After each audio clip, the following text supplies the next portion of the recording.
Yep. So we're live. Hello, everyone. I'm May. I'm Alex. Marco here. Hey, so Okay. today I have a pretty interesting topic for you all today.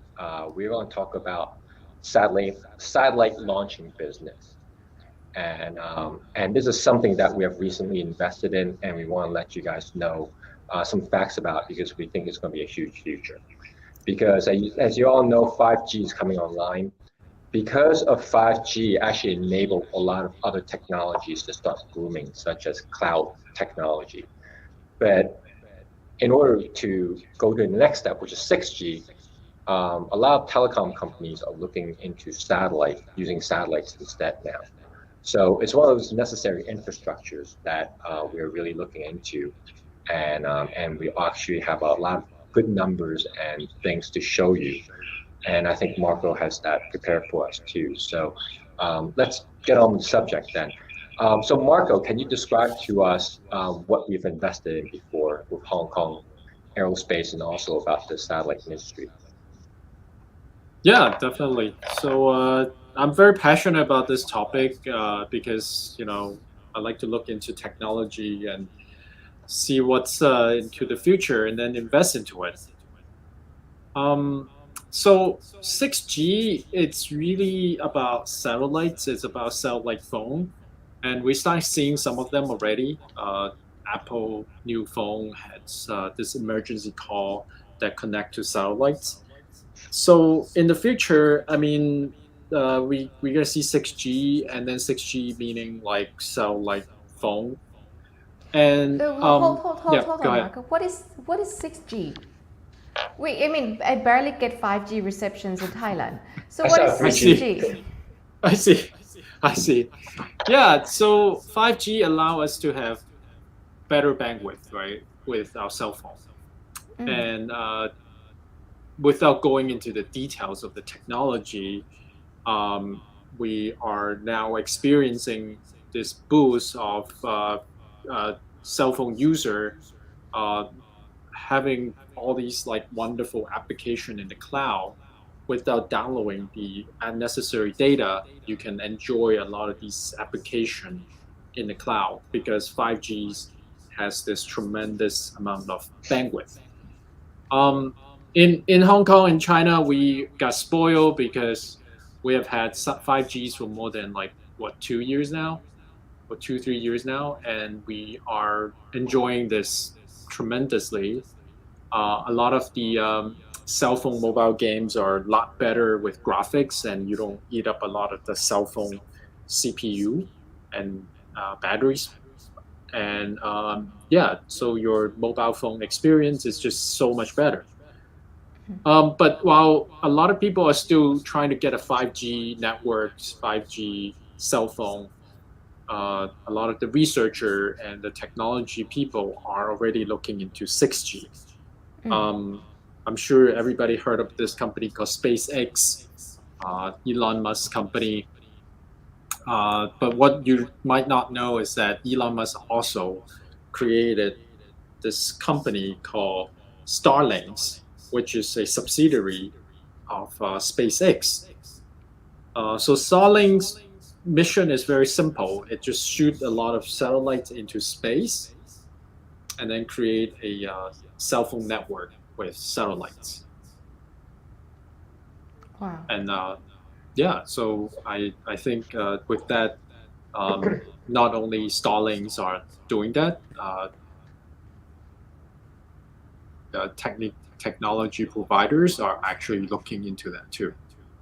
And just So to yeah, and just to let you know the impact that 5G and 6G will have for everyone is that we're talking about a lot of times about mobile games, about mobile phones, but you got to start thinking a lot of the self-driving trucks or semi self-driving trucks, they will rely on yeah, fast cloud computation power in order to operate. So that so that again, just to paraphrase what Marco was saying, it's basically imagine right now, right, your cell phone, it's such and such speed, and then you download the whole game onto it. And when you play it, it gets really hot, and then like uses a lot of computational things, and sometimes it'll freeze up because the phone is not a PlayStation. But then now what we have seen a lot is that the actual PlayStation or the computational power actually happens remotely. And then it's through information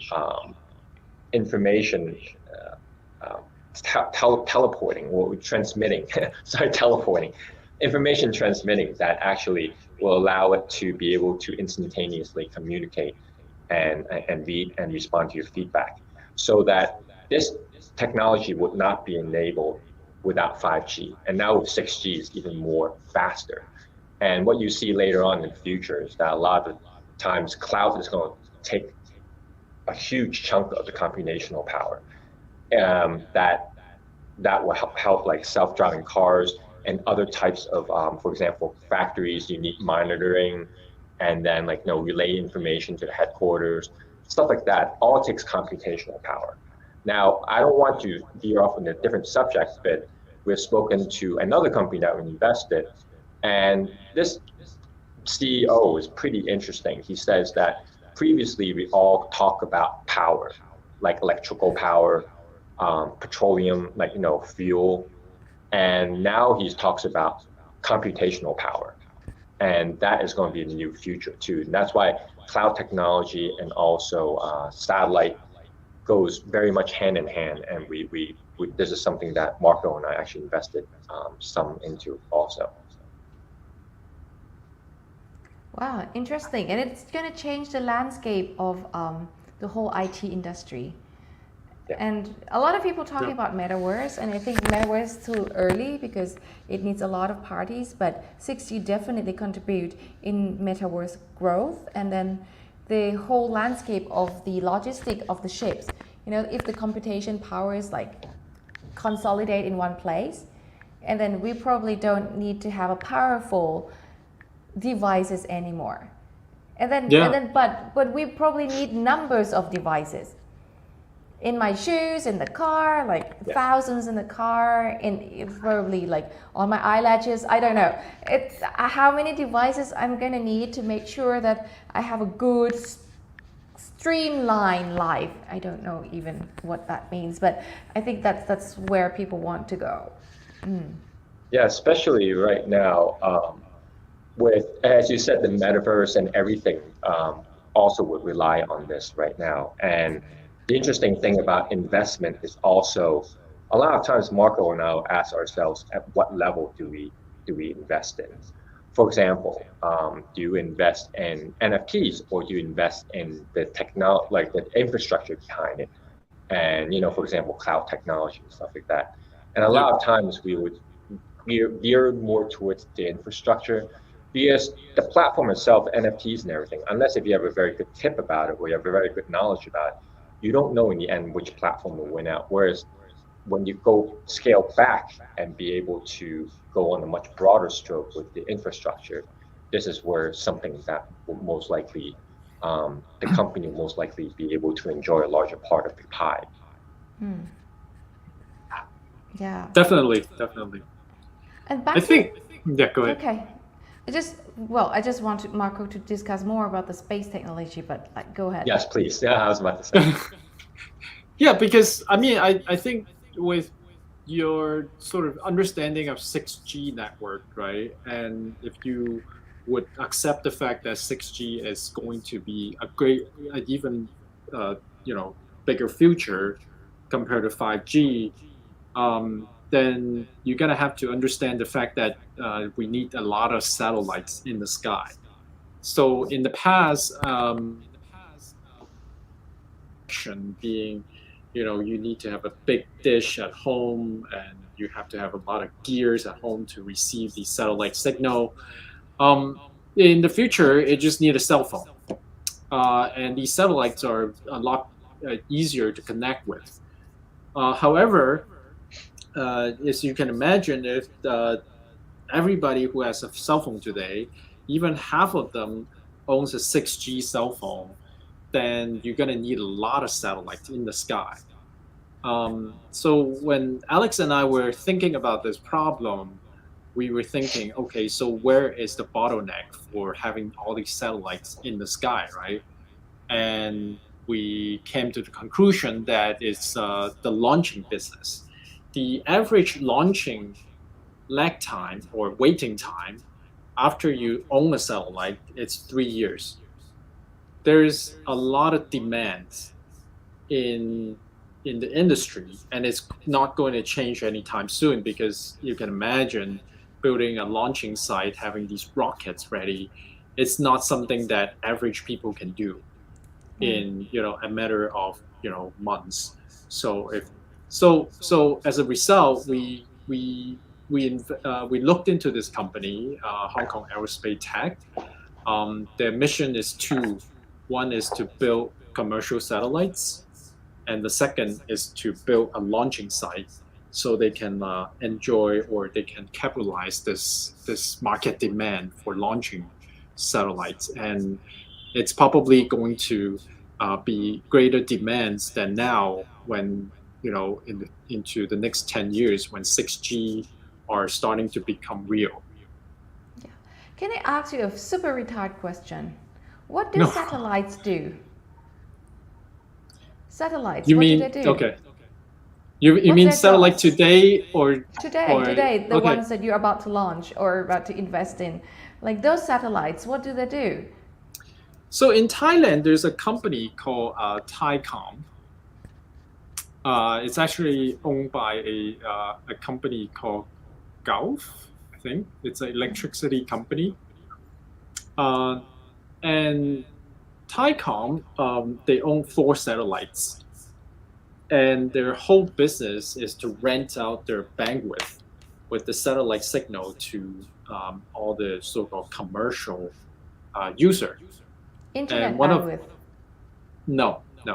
One of the commercial user today is actually True. Okay. So True use it to launch their TV signal. So they have these sort of satellite TV. They need to launch up and shoot it to their customer, or like maybe some of their clients, or some of their clients needs to shoot the satellite signal back to True, so True can broadcast it into their cable TV users. And why do we need a lot of satellites? Satellites for me is a device in the sky to bounce off signals from each other. Any signal at all, internet signal, video signal, whatever signal you have, whatever data you have, because it's frequencies, right? You just bounce off certain frequencies in the sky. And that's the job of satellites. So that's to my understanding. And these frequencies can translate into video, photograph, voice, anything. But it sounds so simple. Why do we need so many satellites? Because each satellite has enough bandwidth capacity, or is there any other reasons? Why do we have to keep launching satellites instead of try to improve bandwidth within one satellite? Yeah, so this is the thing, right? I mean, it's a very good question. And so what you understand satellite today, it's a B2B business. Whereas satellite into the future, it's a B2C business. So every one person would need to have a connection to satellites. And the I guess the trick nowadays, like these satellites that we send up today, compared to say like 10 years ago, it doesn't have the ability to connect to your cell phone. But the satellite that we are starting to launch up and do experiment with today, and by all means, I'm not a satellite expert. I'm learning it along the way too. Yeah, sure. But I learn a lot from you anyway. So I think the satellite that we are experiencing now and into the future, they're gonna have a direct connection to the truck, our Tesla car, our Apple cell phone. And if you imagine all the station, I don't know if you're in Thailand, you see a lot of like these sort of electric poles with lots of dishes and satellite I cable saw attached some, to yeah. it. Yeah, and you see how many of them sort of being scattered around the city of Bangkok. Imagine that in space. So instead of like having them on the ground, the station on the ground, the station will be on in the sky in space. So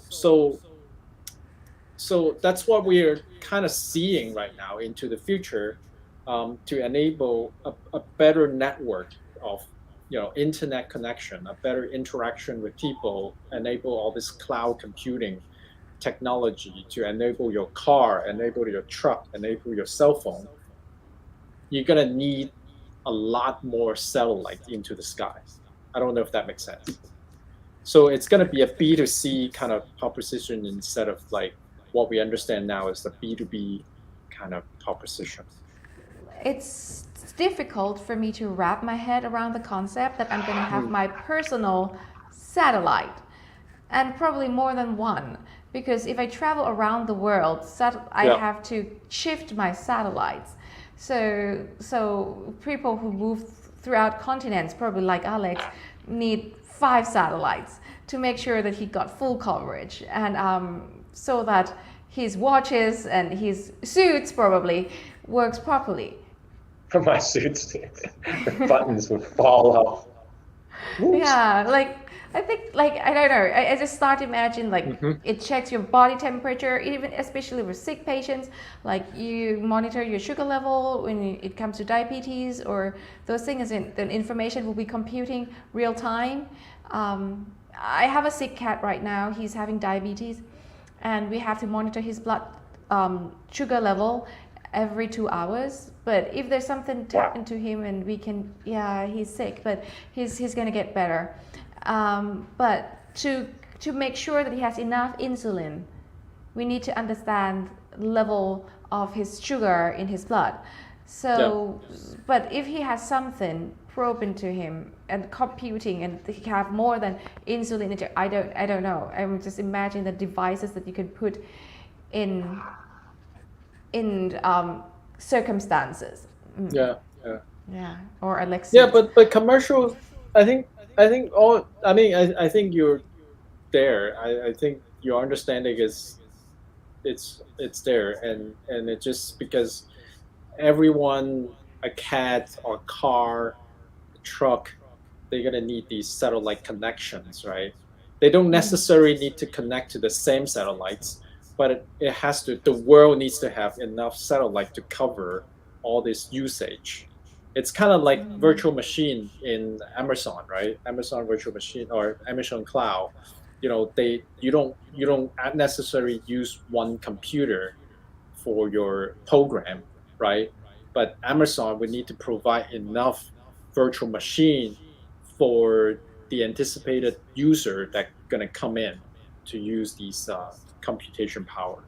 So it's the same thing with the satellite in the sky. Imagine all the cars, your cat, your suit, or your cell phone all needs to have a connections, and they're gonna need a lot of satellite in the sky to cover that. And I think each satellite has purpose, right? Like for one that has like geographic photography, then it's like it's different, and the ones that spy is different, and internet one's different. So to do a lot of functions, you probably need to link to a few satellites. Yeah. Wow. Yeah, you probably do. Yeah. But before we go, Marco, can you please share some of the numbers on the satellite launching business? I know that you gathered some numbers. If you just give the audience just some type of picture of the scale that we're talking about. Yeah. So according to our calculation, in the market today, apart from being you have to wait for 3 years average, you need to pay $67 million per launch, and that's including fuel, rocket rental, and all the rental of the site. So 67 millions is the price. And if you do like 10 launches as a service provider, you should make about 67 million is in what unit? US dollars? US dollars. And that's per launch. That's the service price. And without reviewing the costs of the actual service, the average profit margin, it's about 460 million. Oh no, wait. It's 4.6 billion. 4.6 billions per 10 launch. That's the profit. Wow. That's why Elon's going there and trying to recycle everything as much as he can to reduce the cost. Exactly. So to give you some ideas, SpaceX actually launched 31 times last year, and this year, only first half of the year, he already made 40 launches. And I guess the market is growing, and it's not gonna stop. It's gonna keep going. So, to our listeners' benefit, I guess the idea is that you need to find a launching company other than SpaceX to invest. And how do we do that? It's gonna. So the company that we look at, and we're not giving you any investment advice. We're just saying the facts that the company that we looked at is called Hong Kong Aerospace Tech, and they focus on launching business, and it's a public company. You can just buy it in the Hong Kong Stock Exchange. Recently, they launched the ADR, the American Depository Receipt. Which means you can buy it from off the counter in the U.S. market too. So you can invest in the U.S. trading platform also. So yeah, this we had a position. We have a position in this company. We think very highly about the sort of satellite launching business. Okay. I see the numbers, so I just want to say forget crypto, let's go for satellites, but I just want to see all the numbers in the charts before I say that. But yeah it's more tempting than satellites. But one thing that I just want to link, because I'm into crypto, and we have a thing called Web3, and there's Web 1, Web 2, and Web 3.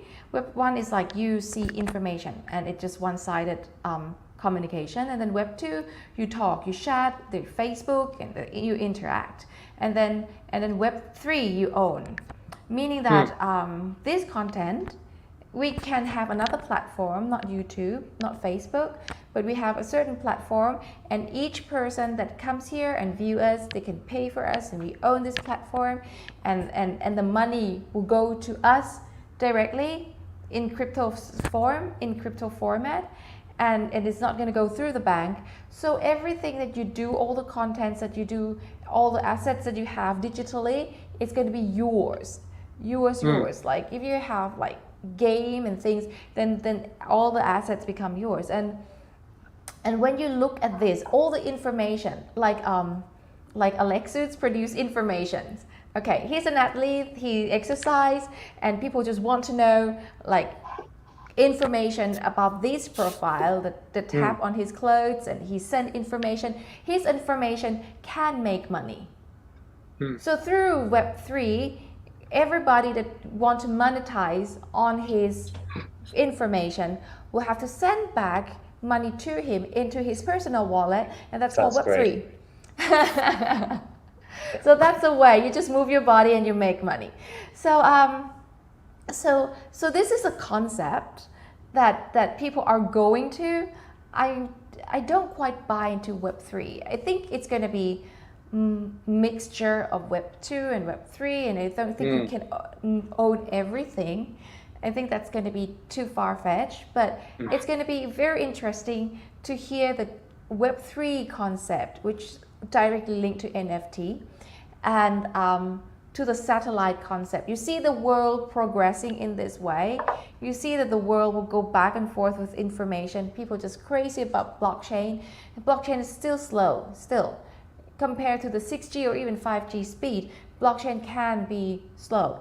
And the one that's not slow got a lot of hiccups. So it's still on process, and 6G is like, in process, but just want to contribute that this concept as a whole paradigm, we are shifting into you own your data and you produce so much data, and people try very hard to utilize your data through clouds and give you money if you're willing to share, because it's a privacy thing now. I see. So what company can we invest when you talk about this? I mean, I'm not sure if I ever come across, such opportunity. So the thing is, Web3 is a concept, and there's so many millions company out there, millions to pushing it, but there's so many companies doing Web3 right now. In crypto space, after the bear market, you see the price going down, but a lot of money on the sideline push very hard into crypto space to develop the core value of the industries. So you see that industry getting stronger. So when you see, it's like, if you're so focused on the price, people neglect the value. But now the price is not there anymore. But the value is still there. The technology is still there. You see a lot of VCs flooding into crypto space, but not for the price, but for the tech. And this is like, we see competition in the crypto space. From what I see, people try to find the shooting stars. So when the bull market comes again, this value will flip into price. So right now, it's not easy to do, but I have a few friends. I don't know if I can mention the name. They're in Thailand. I mean, I trust them. So the company called Clavers, and Flavors. Yes, CLE, Clavers. They're doing a lot on crypto space. We study in the same university, and they have really interesting design on the Web3. And this is the only one thing that they're focusing. I don't get any commission from that, but there are lots of ways to invest in the crypto space. The coins, the tokens, same thing, and equity. So you can look at both ways to invest in crypto space. But Web3 is coming, and I've heard that you're going to NFT Party, which is like a part of Web3, and I think these are the things that you're looking at, like, what is the possibility that a person can own information? Information means your avatar, your pictures, that's or your items in your games, or even when if Alex exercises and his body moves, his data is what he owns and how he can monetize it, or he just want to keep it. My friend and I last night we discussed we're going to make the special tour, agriculture tour. And we're going to invite like some people, but we just want to make the best experience. And because it's the first time we do this tour, and it's going to be recreational, happy. And so we're going to give them NFT certificate badge on their wallets. They might not be able to sell anything, but if this thing keep going, the people who have the first batch of NFTs, or like the first 10 batches of these NFTs, going to be like the honored customers, and they have like super in the future membership, and it has timestamps and it has everything, all the details, so people can't just fraud the membership, but you have this for the pride reason. But I think it's fun, and that's something they own. And there might be a tour guide later, or whatever. I mean, this is like too super new, but last night we just talked about the tour thing, and they just thought like, why don't we just launch something so they feel a part of this? But NFT, so this is one of the use cases of NFT. They make you feel a part of something. Traceable, trackable certificate.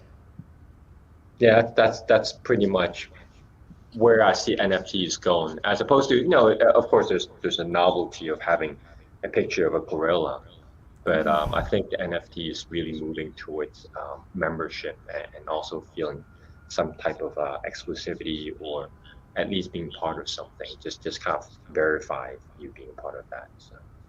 Yeah.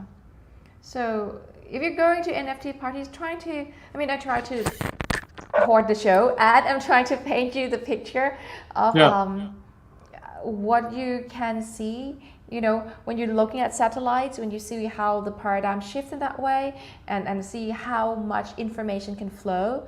And then when you look at NFT, or you go to NFT party, maybe you see it from another perspective, like how much information can move through, and if I exercise a lot and it can be tapped and tracked, I might get badges from NFT, and this badge can reduce or even redeem points from my insurance companies. Because so we came across this company called Step N, right? I don't know if I mentioned that to you. And you mentioned, so Step N is a company. The concept, from my understanding, I've never really played the game, but apparently you can earn these token by just walking a lot. And I never really understand this whole GameFi sort of industry. You need to have these kind of credits inside a game, but then you can exchange for a token later on because of the speed of the blockchain transaction. They can't really do it inside a game in real time. You have to it's kind of like you go into a casino, you walk a lot, and then you get these like chips, and then later on when you exit, you can exchange for real money. Yeah. One thing about this game is the tokenomics. I love gamification, but the thing is, a lot of people try to play to earn, or play games to earn, or walk to earn, or whatever to earn. And I think when people try to look at this as a job, as a source of income, it somehow not benefit the whole ecosystem. But I like the feeling of gamification. I have this Google Maps. Everybody uses Google Maps. I'm a Google local guide. And I climb my ranks. So I reviews, I post pictures, I did a lot of things, and my level is level 8, which is not easy to achieve. And I got nothing. I got no tokens, 0, right? I just got this level so that I can be proud of myself. And that's pretty much it. And that's gamification. So crypto will give me certain things. If there's some certain similar things on crypto, if the design is good, if the design hooks me in, I'll do it. And with or without tokens. Tokens good because I've got something I can be proud on. I have this smartwatch, and I start to exercise 30 minutes a day, have 6,000 steps a day, and burn enough calories so that I get little heart at the end of the day. So I like the gamification. I do, and I play games, play live games on the gamification. But the point, the success points of these games, play to earn or whatever to earn, walk to earn, exercise to earn, is the design to make it interesting and enough engaging, and make sense rewards. Not too much, not too little. Because if reward too much, people will look at it as a source of income, and then you have to pump in so much money to feed people, because you have to pump into the hype. But if it's too little, then you lose interest. Then you will have the very niche group, which is interested party, that doesn't care if they're going to sell it or not. So your liquidity is not going to be there. So you need to, and this is difficult balance. But the concept is good. I'm up for it. I'm still doing it. I'm still walking a lot because I want this little heart at the end of the day. And, and I have this little golden badge twirling, which is satisfying, and I like that. So I do it. And I do it for myself too. So yes, I like the concept. And I'm sure it's a subscription fee or something, an initial fee, otherwise the game won't sustain itself. But look at the design. I haven't looked into Step N, so I can't comment a lot. But look at the design and see how engaging it is, and let's see if you want to walk more or do something with the game. But for me personally, I love gamification. I'm very hooked. I play those gamification, teach Google AI drawings. I do that a lot, even though I get nothing out of it. I just love that. It's great. It's great. Anyways, I think it's 35 minutes now. Maybe we should end today. And Sure. but it's good conversation. I'm thinking, and I learned a lot today. Sure. Yeah, And yeah. I learned a lot from you today. May I really love for you to lead the conversation next week. I really want to hear what you have to say about gamification and all those other things too. Sure. Love it. And we could do gamification next week. And I'm looking forward to the day that I have my personal satellite. Yeah. I already have one. You do. All right. All right. So let's end Okay, this show. take care. Thank you. All right. Okay, signing thank off. you. Thank you. Bye bye.